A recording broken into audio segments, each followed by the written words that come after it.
without his plenary and separated parts and parcels. The material energy was dormant, whereas the internal potency was manifested.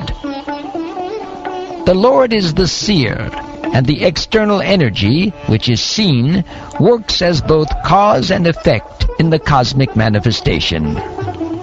O greatly fortunate Vidura, this external energy is known as Maya or illusion, and through her agency only is the entire material manifestation made possible. The Supreme Living Being, in his feature as the Transcendental Purusha Incarnation, who is the Lord's plenary expansion, impregnates the material nature of three modes, and thus by the influence of eternal time, the living entities appear.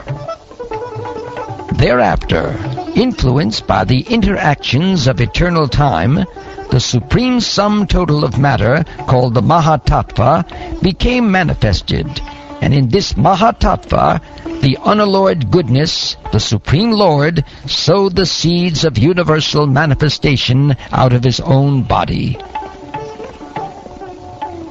Thereafter, the Mahatattva differentiated itself into many different forms as the reservoir of the would-be entities. The Mahatattva is chiefly in the mode of ignorance, and it generates the false ego. It is a plenary expansion of the personality of Godhead, with full consciousness of creative principles and time for fructification. Mahatattva, or the great causal truth, transforms into false ego, which is manifested in three phases: cause, effect, and the doer. All such activities are on the mental plane and are based on the material elements, gross senses, and mental speculation.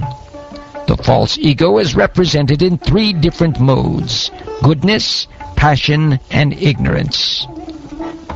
The false ego is transformed into mind by interaction with the mode of goodness.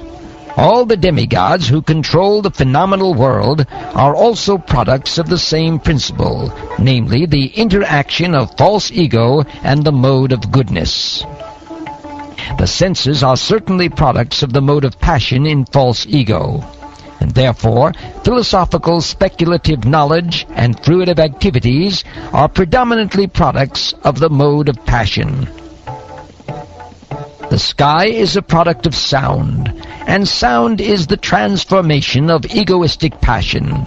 In other words, the sky is the symbolic representation of the Supreme Soul.